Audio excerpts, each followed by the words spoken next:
We got a phone call from the realtor that said, hey, we found a place for you. Being a homeowner for the first time was just something that I never thought that we would actually ever get to. And we drove right out and looked at it that day. It was exciting. And we kind of just fell in love with it. It was pretty fun just figuring out like what our rooms would look like. I would want it to have a super fuzzy rug that I could lay on with my stuffies. So the day of the flood, it started out almost kind of normal. I was getting ready to go to work. Ryan was just kind of having his cup of coffee, just getting ready for, a typical Monday. Drank that coffee and used the restroom, and I come out, I pour my other cup of coffee, and I look out the window, and there's water in the yard that was not there a few minutes before. It was kind of a weird feeling because there was like water. There's water everywhere, and the water's flowing down the road and down the sidewalk like a river. And then it was quickly realized that we needed to go somewhere.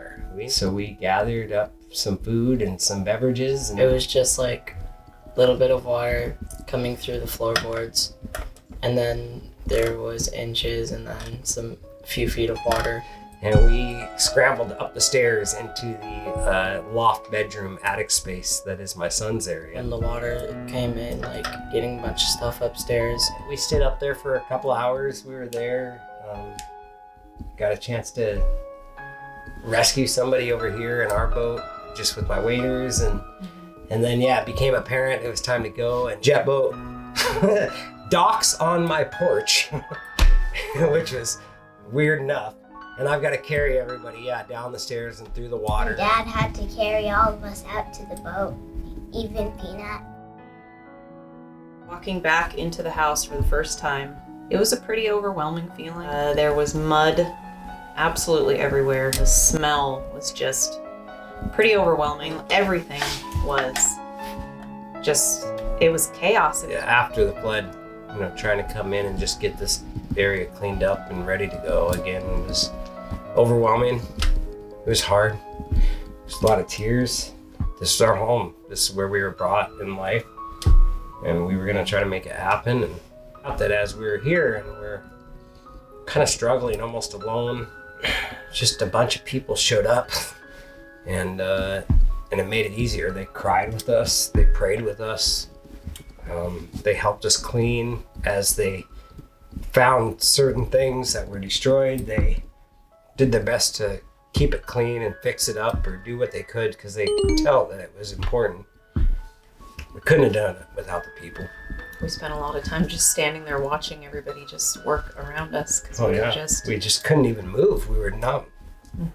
It was hard. You see everything you have and it's being taken to the road to be thrown away. So insurance, they did what they could. FEMA, they gave us $3,100 and something, and after appealing, because at first they said no. The insurance did not cover our personal belongings. I lost a lot of my toys and some of my clothes too. Well, a bunch of our bikes and scooters got messed up. It doesn't really hold a candle to what is being put out. I just spent my time working on the house. It's been pretty slow right now. Every day waking up and just putting in the time and doing whatever I could do. So that was, hard because financially I was not putting in anymore.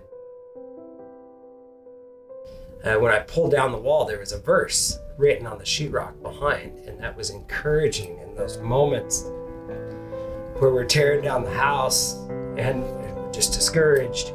I found this encouraging message, and I felt it was meant for us.